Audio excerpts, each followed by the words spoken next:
देखो, बाबा जी का मेला कम से कम 200-300 वर्ष पुराना 2-3 वर्षों से मनाया जाता है, लगभग 200-300 वर्षों से। और इसकी जो पौराणिक कथा है हमारी ग्रंथ से जुड़ी है। एक अत्रि मुनि जी हुआ करते थे। अत्रि मुनि जी के आश्रम में एक अनंत नामक परिवार था। वो बड़ी श्रद्धा भावना से पूजा पाठ किया करता था। वो अनंत परिवार में एक कन्या थी जो कि बड़ी श्रद्धा के साथ जैसे माता पिता जी को देखती उसी भाव से वो भी पूजा पाठ करती। जब वो बड़ी हो गई तो उसका विवाह जो अनंत परिवार से चड्ढा परिवार में उसका विवाह कर दिया गया। लेकिन विवाह के उपरांत भी वो जो कन्या है अत्रि मुनि जी की सेवा में लगी रही। मुनि जी उसकी सेवा भावना से बहुत प्रसन्न हुए। बोले, बेटा आप एक कुल से दूसरे कुल में जाने के बाद भी इतनी भाव से पूजा पाठ आराधना हमारी कर रही हो तो मैं आपकी पूजा से बहुत प्रसन्न हूँ, आप कुछ भी वर मांगिए। तो महाराज जी, बिटिया बोली, महाराज जी आपकी कृपा से बहुत अच्छा परिवार मिला है। महाराज जी मेरे कोई संतान नहीं अभी तक, अगर आप आशीर्वाद दीजिए तो संतान का दीजिए ताकि मेरे कोई संतान हो। मुनि जी ने अंतर ध्यान किया, बिटिया के सिर पर हाथ रखा, चड्ढा परिवार की बहू पर, लेकिन उसके जीवन में संतान का सुख नहीं था। महाराज जी ने स्पष्ट बोल दिया, बिटिया आपके जीवन में संतान नहीं है, कुछ और चाहिए बताओ। वो प्रणाम करती है, चली जाती है, लेकिन उसकी भाव और श्रद्धा में जरा भी कोई फर्क नहीं पड़ता। तो मुनि जी, संत जी को बड़ा अजीब लगता है। मुनि जी नाग देवता के बहुत बड़े उपासक होते हैं। उन्होंने नाग देवता जी को प्रसन्न किया। नाग देवता जी साक्षात मुनि जी को दर्शन दिए। तो मुनि जी ने नाग देवता जी से अपनी जो आराधना पूजा पाठ के प्रति उस कन्या की झोली में एक बच्चे के प्रति, एक संतान के प्रति अरदास रखी कि महाराज आज हमारी पूजा पाठ से अगर आप प्रसन्न हैं तो हमको उस कन्या की झोली में संतान का वर दीजिए। तो नाग देवता जी ने वही शब्द बोला कि आप जानते हो उनके जीवन में संतान का सुख नहीं है। मुनि जी बोले, महाराज देखो हमको केवल वही चाहिए, हमको केवल वही वरदान चाहिए। तो नाग देवता जी ने कहा, महाराज ऐसा है, जो हमारा अनंत नागों की अष्ट नाग होते हैं, जो सर्वश्रेष्ठ नाग हैं अनंत नाग। नाग देवता जी ने कहा, हमारा अनंत नाम का जो नाग है उनकी कोख से जन्म लेगा, लेकिन एक शर्त है, उनसे कह देना कभी डांटेंगी मारेंगी नहीं। अगर ये शर्त स्वीकार कर लेंगी तो मुनि जी ने कहा आप उनकी झोली में कोई भी फल डाल देना तो हमारा अनंत नाम का जो नाग है उनकी कोख से जन्म लेगा। जब वो कन्या अगले दिन आती है, महाराज जी बोलते हैं, महाराज अगर बिटिया अगर तुम्हारे घर कोई बच्चा संतान होगी तो आप डांटोगे मारोगे तो नहीं। महाराज जी वो बोली, महाराज जी जिस चीज के लिए मन इतना व्याकुल है उसको अपने हृदय में समा के रखोगे।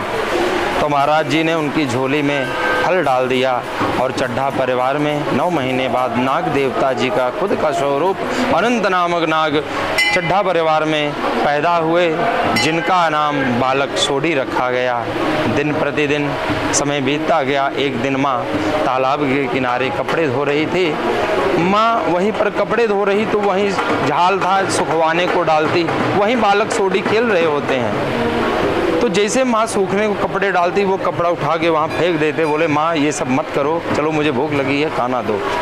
1 बार 2 बार 3 बार तो बालक सोडी वही कपड़ा उठा के तालाब में फेंक देते।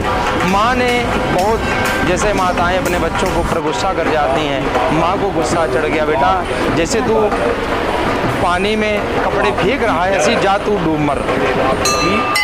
बालक छोटी, अच्छा माँ मैं जाऊँ डूब मरी, आप मुझे खाना नहीं देंगी। माँ उस पल के लिए गुस्सा थी, बोले मैं नहीं दूंगी बेटा कुछ भी, जाओ तुम डूब मरो। माँ बच्चे की ओर ना देखते हुए कपड़े उठाकर झाल की ओर फैलाने चली गई और बालक छोटी धीरे धीरे तालाब की ओर चले गए और तालाब में जाके समा गए। माँ ने जब पलट कर देखा उनका बेटा है ही नहीं तो माँ बड़ी देर तक रोने लगी, गिड़गिड़ाने लगी, चिल्लाने लगी, बेटा सोडी कहाँ हो तुम, बेटा सोडी कहाँ हो तुम। काफ़ी देर रोने गिड़गिड़ाने के बाद माँ को वो दिन भी आया जब मुनि जी ने उनसे क्या नाम है? पंडित विजय शर्मा। पंडित जी, छोटू बाबा का मेला बड़े धूमधाम से मनाया जाता है, इसके पीछे इतिहास क्या है और कब से मनाया जाता है? देखो, बाबा जी का मेला कम से कम 200-300 वर्ष पुराना 2-3 वर्षों से मनाया जाता है, लगभग 200-300 वर्षों से। और इसकी जो पौराणिक कथा है हमारी ग्रंथ से जुड़ी है। एक अत्रि मुनि जी हुआ करते थे। अत्रि मुनि जी के आश्रम में एक अनंत नामक परिवार था। वो बड़ी श्रद्धा भावना से पूजा पाठ किया करता था। वो अनंत परिवार में एक कन्या थी जो कि बड़ी श्रद्धा के साथ जैसे माता पिता जी को देखती उसी भाव से वो भी पूजा पाठ करती। जब वो बड़ी हो गई तो उसका विवाह जो अनंत परिवार से चड्ढा परिवार में उसका विवाह कर दिया गया। लेकिन विवाह के उपरांत भी वो जो कन्या है अत्रि मुनि जी की सेवा में लगी रही। मुनि जी उसकी सेवा भावना से बहुत प्रसन्न हुए। बोले बेटा आप एक कुल से दूसरे कुल में जाने के बाद भी इतनी भाव से पूजा पाठ आराधना हमारी कर रही हो तो मैं आपकी पूजा से बहुत प्रसन्न हूँ, आप कुछ भी वर मांगिए।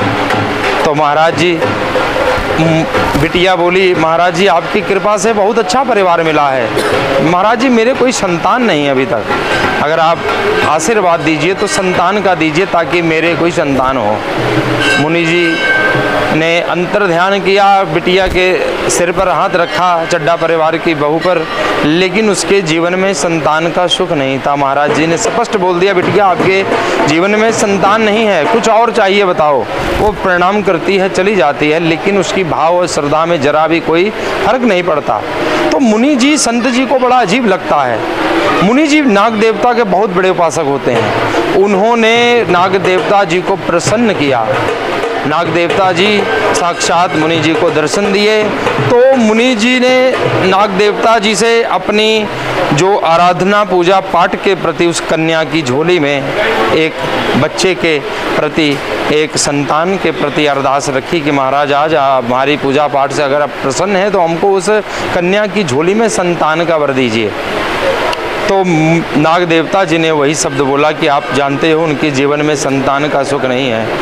मुनि जी बोले महाराज देखो हमको केवल वही चाहिए, हमको केवल वही वरदान चाहिए।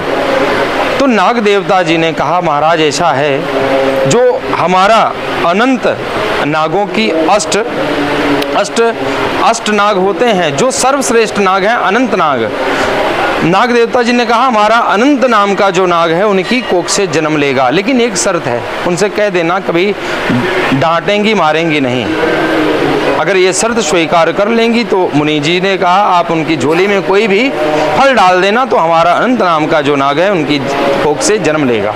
जब वो कन्या अगले दिन आती है महाराज जी बोलते हैं महाराज अगर बिटिया अगर तुम्हारे घर कोई बच्चा संतान होगी तो आप डांटोगे मारोगे तो नहीं। महाराज जी वो बोली महाराज जी जिस चीज के लिए मन इतना व्याकुल है उसको अपने हृदय में समा के रखूंगी।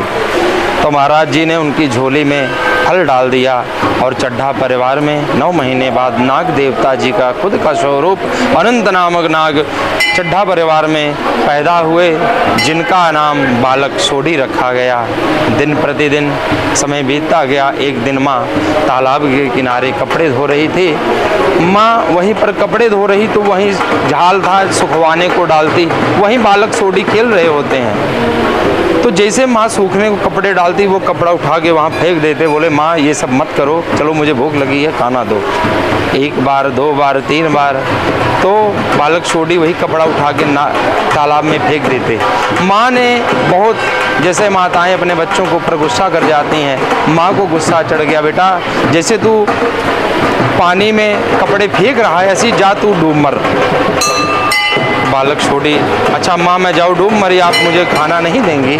माँ उस पल के लिए गुस्सा थी, बोले मैं नहीं दूंगी बेटा कुछ भी, जाओ तुम डूब मरो।